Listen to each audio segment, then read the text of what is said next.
Hello everyone and welcome back to TowerGate. It is day 236. It is Monday. I believe it would be the 30th, 2017. It's Monday, I know that. And it's definitely October. Today we're going to be getting into some very heady political analysis. We cover a lot of details and we cover stories as they roll by. But in today's video we have about three major stories that if you just look at them in a snapshot as they're making the news headlines, you don't really understand them completely because you're not looking at them in a broader context. So I'm going to offer what I think is the political analysis in the proper context for these things that we've seen over the past couple days that have been big daily breaking news stories. And the first thing I want to talk about is the big story that's going to be hitting today as you're watching this video on Monday. Keep in mind, I'm doing this video on Sunday evening.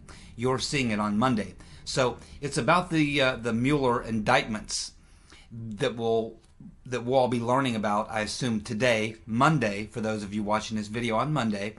But again, I'm doing this video Sunday night, so I don't know who these indictments are going to be against that are going to be made public, we assume, tomorrow on Monday.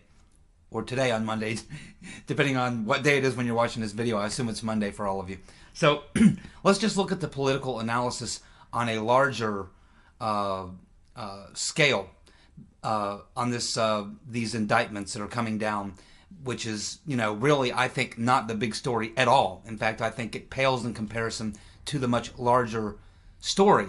So let's put this in a much larger context. First, the thing that we need to get out of the way is that CNN came out and released this press release on Friday that these indictments were coming down on Monday. Now, first of all, these are sealed indictments. And what that means is they're not there for public disclosure. They're not supposed to make it into the media cycle. They're supposed to be sealed indictments, which means that we're not supposed to know about, the media is not supposed to know about, no one is supposed to know about until they actually come out and say, okay, we've got indictments. They hold a press conference and they name the people. But this is not what happened. On Friday, CNN told us that we were going to have these sealed indictments made available on Monday. So how did they know 3 days in advance? Something that's not supposed to happen. Well, it could only occur because of a leak. And that leak had to come from within the Mueller investigation, possibly Mueller himself. Now, just as we saw Comey, who was supposed to be the man who was investigating all those leaks, and it now turns out and looks more and more like he may have been the leaker. And the same thing is true here with this Mueller case, is that the fact that CNN got a heads up on this tells you that possibly Mueller or someone on his team intentionally leaked this out to CNN. And why would they do that? Well, if you look at the timing of these indictments, look at everything that's happened in the past 10 days to 2 weeks, I think it's pretty clear to see why the timing of this announcement was made on Friday. They couldn't even wait till Monday. They didn't even want the stories that are currently dominating the news cycle, that being Uranium One, the Democrats being behind the dossier, and all these other things coming out. I think that they just wanted to do anything to try to knock those stories off the front page and make sure that they're not the topic of conversation on the Sunday morning roundtable news programs. So I think the timing of this is important. Now, as far as the indictments and who they may be against, obviously most people are suspecting it's Manafort. And, of course, Mueller probably could have dropped this indictment 2, 3, 4 weeks ago, maybe a couple months ago. What he's known about Manafort, he's known for several months.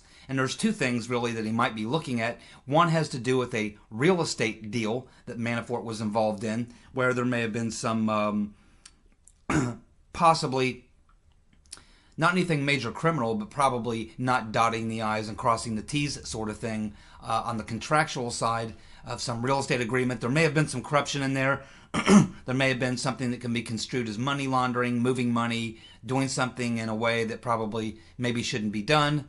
And that's one thing that we could be looking at. It could have something to do with the real estate deal that that Manafort did with a gentleman who I believe is Russian.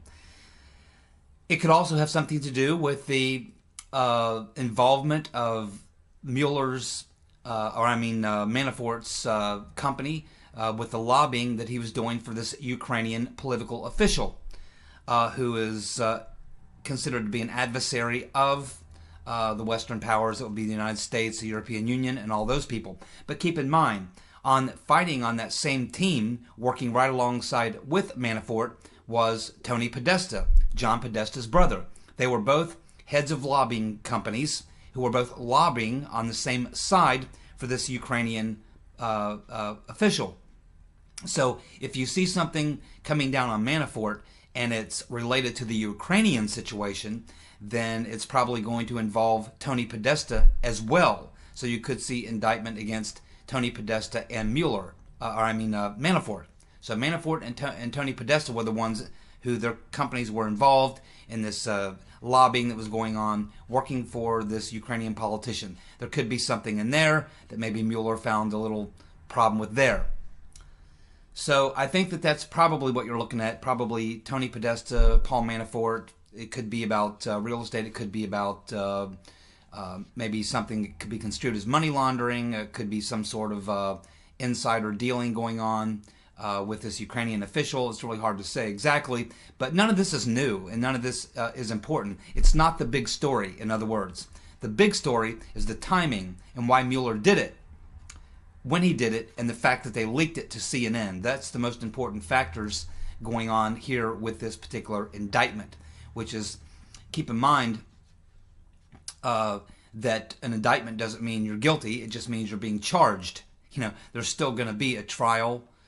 Mueller is going to have a good legal defense, and he's going to fight this. You can bet he's going to fight this. And there's a very good chance, I think, that Mueller has a very good, depending on what the charges are and what they're about, Manafort may have a very good legal defense to even have his case thrown out if it has something to do with this real estate deal. If, in fact, the investigation that was launched into Manafort was connected to a FISA warrant or some sort of a warrant that was based on the dossier or that little meeting with Veselnitskaya. Either one of those two situations, because both of them are very shady. And I would expect the very first thing that Manafort's legal team will do is question the evidence that was used to secure the warrant, to get the case thrown out. It's probably step one. Get the case thrown out because the evidence that was used to launch the investigation was compromised or shady or not above board, or there may have been something going on there. Also, if the case moves forward, Manafort's attorneys are going to have a very good case, and you can bet that they're going to try to turn Mueller and the state, they're going to try to turn them into the, they're going to try to put them on the witness stand, essentially, and flip it around, because they're going to constantly go to the source of the investigation. And if the source of the investigation was either the meeting with Veselnitskaya at Trump Tower that Manafort was in, or if it has something to do with the dossier that allowed them to get the warrant, both of those things can be called into question. And remember, the only thing Manafort's attorneys have to do is put a question in the minds of the jury to get an acquittal. And so, you know, the fact that there's going to be indictments, doesn't necessarily mean there's going to be conviction. Yeah, there will be charges, but doesn't necessarily mean there'll be conviction. And you can bet that Manafort's team is going to be working this angle. And as we move forward, because it will probably be several months before this case goes to trial, many other things that we see trending in a positive direction towards Manafort's defense, that's all going to be playing itself out in time as we move forward. So if I was Manafort, I wouldn't be feeling all that bad about where he is right now, even if these indictments come down. You know, unless it's a slam dunk thing that Mueller's got regarding this real estate deal, maybe moving some money in a way he shouldn't have or something like that. But I think that there's, you know, a lot more to be learned as this moves forward. And by the time that this case goes to trial, I think there'll be a lot more things out there that will come in to question the evidence that was used to secure the warrants that led to the investigation of Paul Manafort. And of course, if you can get the evidence thrown out, you can get the case thrown out. So I think that this is largely a distraction. I believe that Mueller was forced to try to do something because he feels the pressure. Let's take a look at what's going on.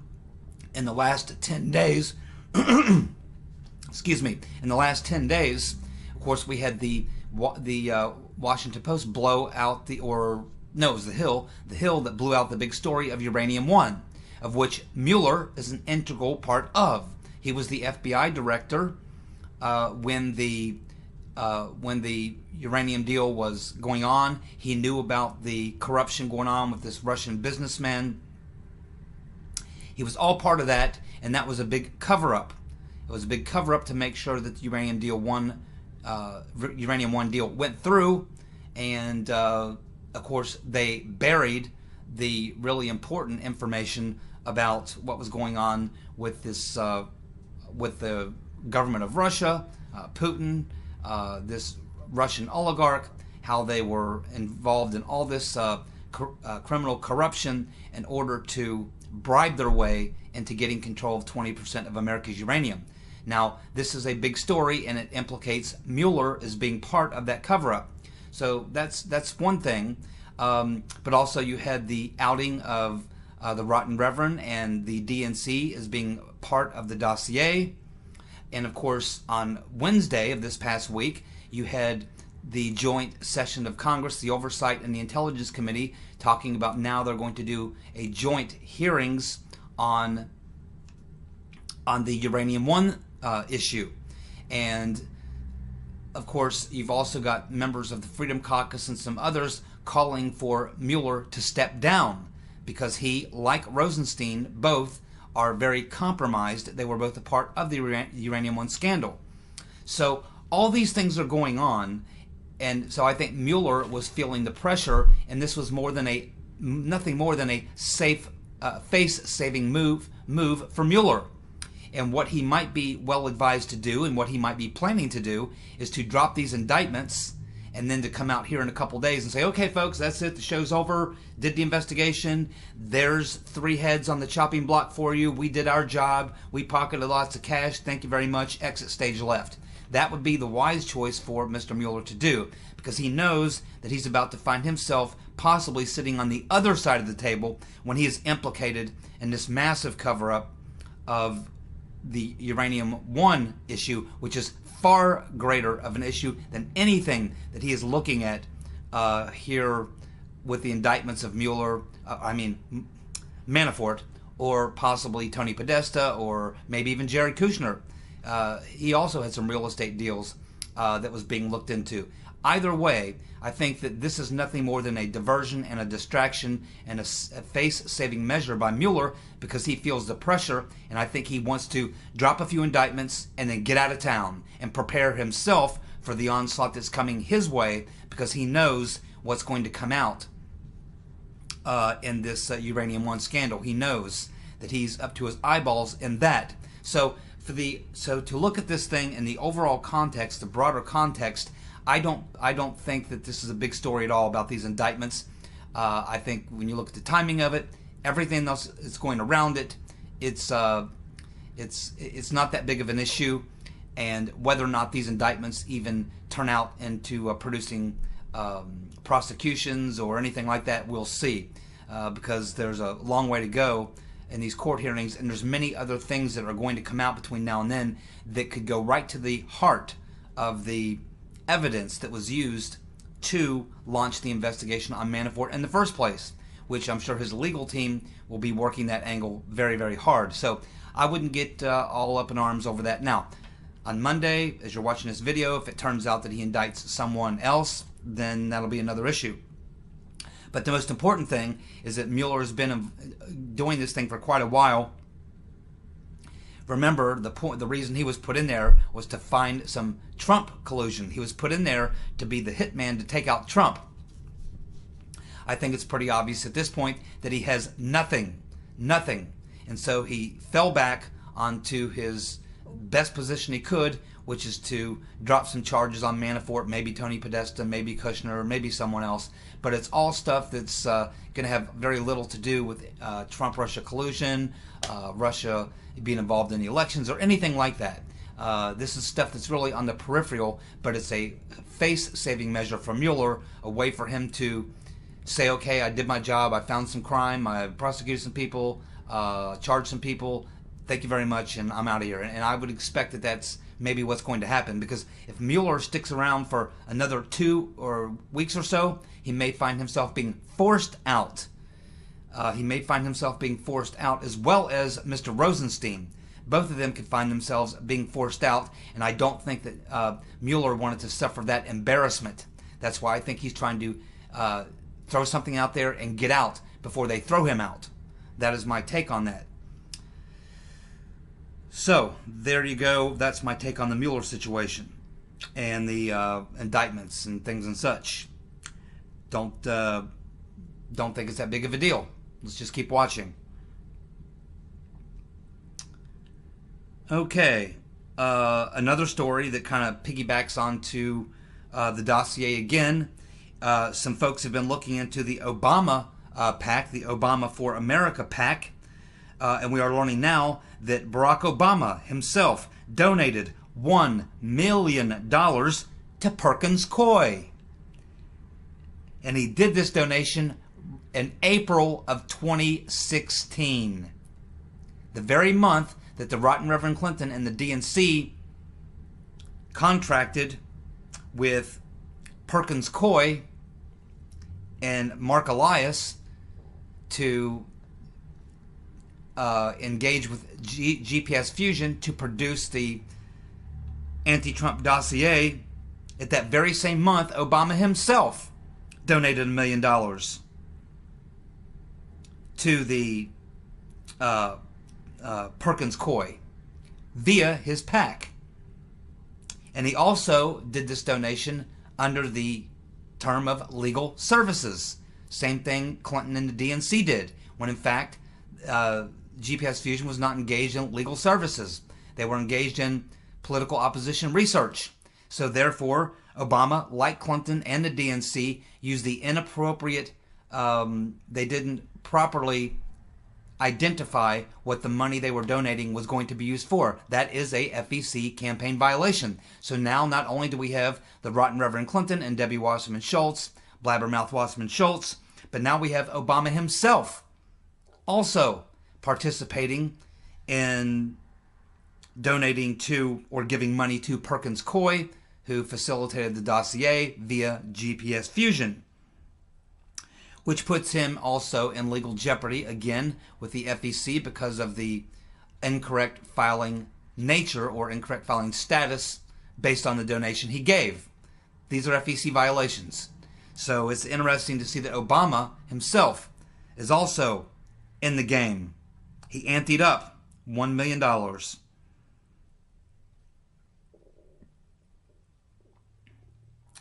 Now there's something else I want to talk about. Oh, real briefly on the something that's been going on for a week or so. I haven't had a chance to get to it, but briefly on this stuff that's going on in Spain with Catalonia. Obviously, we don't do a lot of foreign policy here, but I have been following this, and of course, for those of you who haven't been, Catalonia wanted to become independent of Spain. That's been going on for quite a few months. Finally, the head of Catalonia, the #1 guy there, came out and declared independence. But right after he did that, his right-hand man, the #2 man, came out and said he was opposed to the independence. Of course, then Spain responded by putting down the movement and basically saying, well, you know, we're just going to take over Catalonia for good. You're not even going to be able to have referendums and votes on being independent. We're just going to go ahead and take you back fully. Now, and they're trying to put down the rebellion or what have you.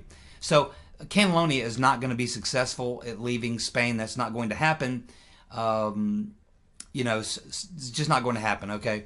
But I am happy to see that at least ways, I don't love the way it's being done, but at least we are not seeing it break out into full civil war with, you know, lots and lots of people being killed and injured and all hell breaking loose. That's not something we want to see.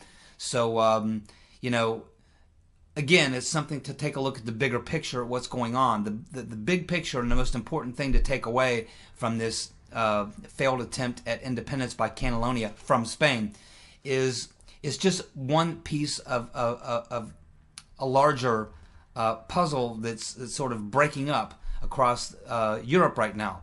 And it goes all the way back to beginning with Brexit.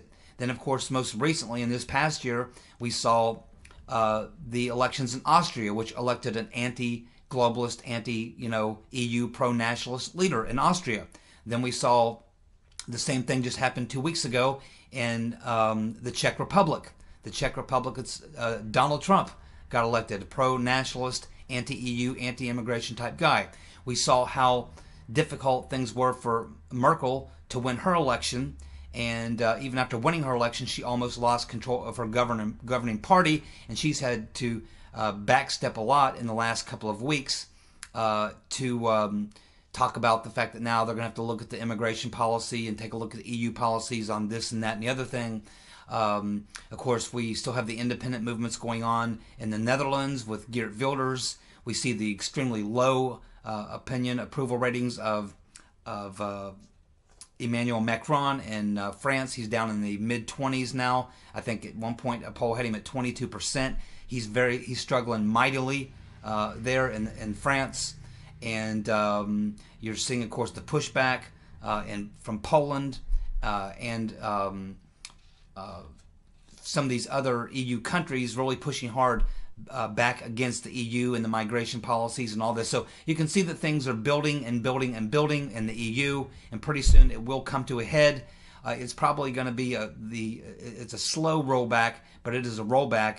But ultimately, we're seeing the beginning of the crack up of the EU. It's probably going to take 5, 10, 20 years unless some major event takes place that just causes it all to fracture at one big time. But I think it's going to be a slow sort of unraveling of the EU over time. But you can definitely see that the nationalist, anti-EU, anti-globalist movement is alive and well in Europe, East and West. It's picking up steam. And there'll be a lot of things that will continue to happen in the months to come as this anti-EU, anti-nationalist, or pro-nationalist, anti-EU movement continues to sweep through Europe, both East and West, like a wave. So we'll keep watching those things, and I think ultimately those of us who predict the breakup of the EU, we're going to be proven correct. And we can see the early rumblings of that now. It's been going on for a while, for probably 10 years. It's going to continue, and it will pick up speed. Now, there's something I noticed about Trump, and it has to do with the JFK thing that happened this week. Trump came out and said, yeah, I'm going to release all the JFK files. So that was what was going to happen up until the day or two before, and then we find out that the deep state, the CIA, the FBI step in and decide, no, they're going to withhold some stuff. Pretty obvious by the following two tweets that Trump put out after that he was not very happy that they had basically gone over his head, which they really can't do. I mean, the president says, he gives the order to release it all, you release it all. But they literally defied President Trump. And I think he had what I call his Eisenhower moment, his Eisenhower-Kennedy moment. Because what he's done in the last couple of days since then tells us that Trump has had his Eisenhower-Kennedy moment. In other words, he's awakened now to exactly how powerful the deep state is and what the types of things they will do. They will completely ignore the law. They will completely ignore when the president says, I have the authority, I say do this, and they say, we don't care. We're going to do something else. And we saw that when they came out and refused to release a lot of the things that Trump had ordered released. And so then we saw a couple follow-up tweets by Trump where he said, hey, it's going to come out. He's saying, okay, well, we'll look at this stuff for a few months, but it's all going to come out. And he's had 2 or 3 tweets on this issue over the weekend where he's basically making it very, very clear that he is going to get all that JFK files. He's going to get them out. The deep state is fighting him, though. But look what else he did.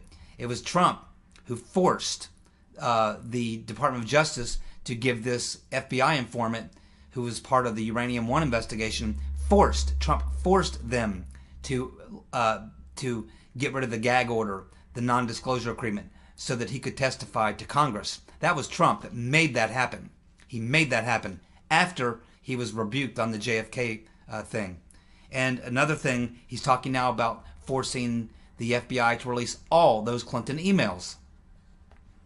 So he's taken some actions in the past couple of days that tell me he's had his wake-up moment, what I call the Eisenhower-Kennedy moment. You know, Kennedy woke up to the deep state after he saw how the CIA defied him at the Bay of Pigs and everything that went on with that. Unfortunately, it ultimately resulted in his being assassinated. But he definitely understood at that point the power of the deep state, and that's why he said he would take the CIA and break them into a million pieces and scatter them into the wind, because he realized that if you challenge the deep state, and in his case it was specifically the CIA, that they would have no problem telling you, hey, we run this place, you're here for 4, maybe 8 years as a temporary, we're the permanent establishment, and we have the final say. And this is what Kennedy ran into and understood. But a lot of people don't know that Eisenhower had the very same experience. Now, this is a story that really most people don't know, but everybody thinks about, of course, Eisenhower being famous for that last farewell speech or farewell address he gave, where he talked about the dangers of the rise of the military-industrial complex. Now, there's a backstory to that most people do not know about. I discovered this about 20 years ago when I was doing research for some books. I used to write books and sell them in the classified, advertise them in the classified sections of magazines before the internet was around. And I was doing research and I stumbled onto a biographer who wrote a book on Eisenhower. There were really 3 books written on Eisenhower that are major books. This information did not make its way into any of these 3 books, but the biographer who did one of them books had this information. He didn't put it in the book, but he talked about it. And I discovered this many years ago. And there's a backstory to the military-industrial complex speech by Eisenhower. And what that is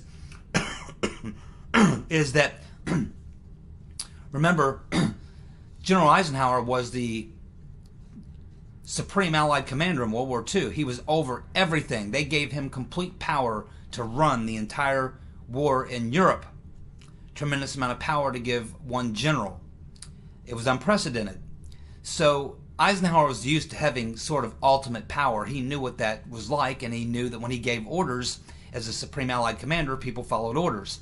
Now, when he got elected president, became commander-in-chief, he just assumed it worked the same way, that he would go to Washington and he would be the ultimate decider, the ultimate commander-in-chief, the supreme commander.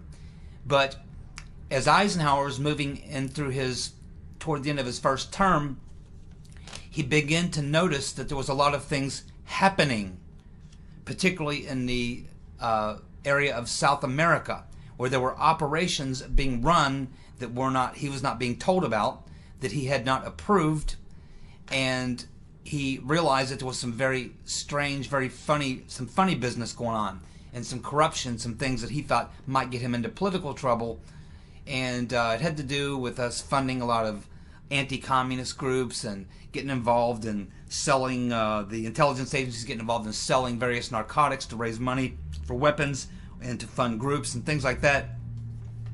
So Eisenhower turned to a very close friend of his who was one of the generals who served under him in World War II. And he said, hey, I know you know a lot about people inside the Beltway, the intelligence people, the defense industry. I know you know a lot of these people. I want you to look into something for me. So Eisenhower turned to this close friend and asked him to look in to find out what was going on.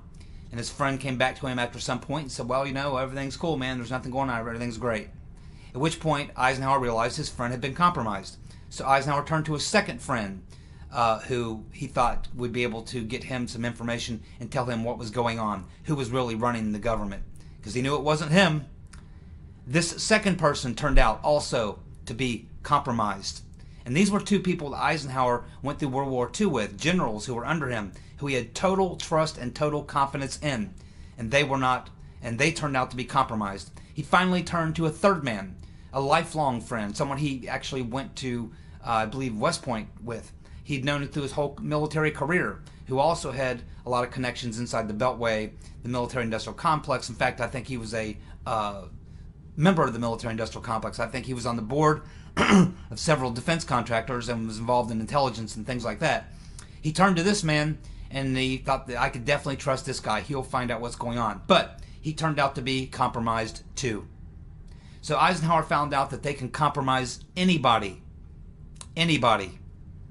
No matter how close these friends were to him, no matter how much he trusted him, he found out that they could be compromised. He had his come to Jesus moment. Eisenhower woke up and realized that he wasn't running the country as President of the United States, that there was a much more powerful force actually running the show. And this is what inspired Eisenhower to make the farewell address, warning us of the rise of the military-industrial complex. He discovered it. Kennedy discovered it sooner. Trump's probably smarter than both of them, and he figured it out in about 9 months. Trump now knows for sure exactly what he's up against. And that's why he ordered this uranium, the Department of Justice and the FBI to release this FBI informant so that he could testify to Congress. This is why he's forcing the release of the emails, and this is why he's promising that we're going to get all those JFK files. So, anyhow, this is what's going on for today, Monday, in TowerGate. Thank you so much for tuning in. We'll be back tomorrow with more important, more breaking stories. There's just so much to cover. I just could not cover it all in a single segment. Thank you so much for tuning in. You guys have a good night. Bye.